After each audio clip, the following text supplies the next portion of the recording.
তো সংবাদে বলছিল খুব বৃষ্টি হবে, তো সারা রাত বৃষ্টি হয়েছে খুব আমাদের এখানে। দেখো মাঠে জলও জমে গিয়েছে, কী পরিমাণে জল জমে গিয়েছে। কালকে রাতের বেলা যে মাঠে যে মাছগুলো ধরেছিলাম এই হাঁড়িতে রেখেছিলাম, এই দেখো একটা কই মাছ, দেখানো হয়নি তো রাতে তোমার।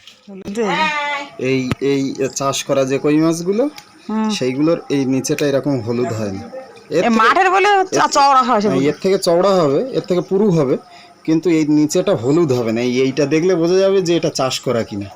হ্যাঁ, এই যে নিচেটা হলুদ দেখতে পাচ্ছ, হলুদ, এই হলুদটা হবে না, কারণ এর যথেষ্ট বয়স হয়েছে সেই কারণে হলুদ। আর যেগুলো ফিড খাবিয়ে তৈরি করা সেগুলো মোটা চওড়া, হ্যাঁ এর থেকেও বড় বড়, কিন্তু নিচেটা হলুদ হবে না, পুরোটা কালো। ওটা চাষ করা। এগুলো মাঠে, এগুলো মাঠের, দেখলে বোঝা যাচ্ছে যথেষ্ট বয়স হয়েছে।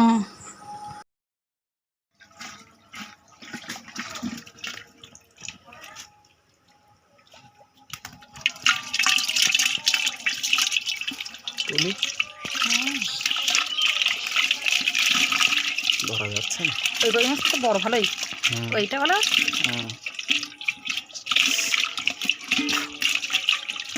গাছতলায় চলে এসেছি। আগে দেখলে যে কই মাছ, ওই কই মাছ দিয়ে কলা রান্না হবে, তো তার জন্য নামাতে এসেছি। সবগুলো নামাবো না, 2-4টে নামিয়ে নেবো। আর ওই দেখো দূরে তিনটে থাক। আর ওই দেখো দূরে একটা তাল গাছ, এই যে বাঁশ দেওয়া আছে, কালকে নামানো হয়েছিল তালের শ্বাস খাওয়ার জন্য। জালি জালি শ্বাস সুন্দর লাগে খেতে।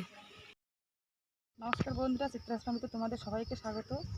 আর কালকে তো সংবাদে বলছিল খুব বৃষ্টি হবে, তো সারা রাত বৃষ্টি হয়েছে খুব আমাদের এখানে। দেখো মাঠে জলও জমে গিয়েছে, কী পরিমাণে জল জমে গিয়েছে। আর রাত্রে সকালের থেকে এখন দেখছি একটু বৃষ্টি থেমে আছে, আর দেখো মাঠেও তাই জল জমে গিয়েছে। আর এই সাইডে দেখো কিছু দানা দেওয়া হয়েছিল, তো দেখো গাছও বেরিয়েছে দেখছি। এই না, এগুলো শসার চারা। আর ওই সেই করলা দিয়ে দিলে কোথায়? করলা ওই সাইডে। হ্যাঁ, আর এখন রৌদ্রও দিয়েছে, এগুলো সমস্যা। এখন রোদ্দুর হচ্ছে, বিকেলে আবার বৃষ্টি হবে। হাঁসগুলো দেখো জলে কি করছে, দেখো ওই সাইডের ওই পুঁই শাকগুলো দেখেছো?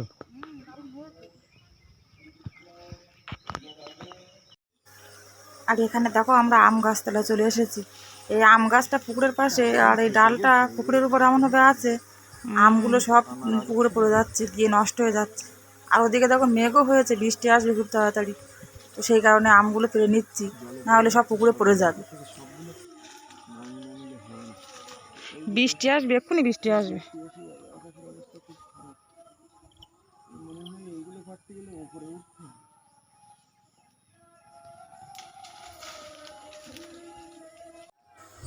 আমাদের আম পাড়া কমপ্লিট। আর দেখো এখানে কতটা আম পেরেছি। এইবারে আমগুলোই কুড়ানো হচ্ছে, কুড়িয়ে নিয়ে এবার চলে যাব।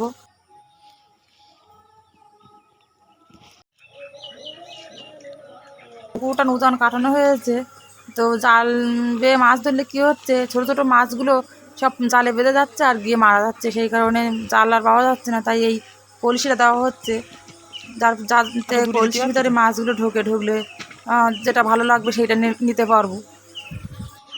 তারপর যখন কলসিটা তুলবো, কী মাছ পাওয়া যাচ্ছে তোমরা তো তখন দেখতেই পাবে। আর তার জন্য আমার চ্যানেলটি সাবস্ক্রাইব করতে হবে। আমি দেখছি অনেকেই আমার ভিডিও দেখছো, কিন্তু চ্যানেলটিকে সাবস্ক্রাইব করছে না। সাবস্ক্রাইবটা করে দাও। আমার রান্না বান্নাও শেষ, আর ভিডিওটা আজকে এই পর্যন্ত। ভালো লাগলে অবশ্যই একটি লাইক করো।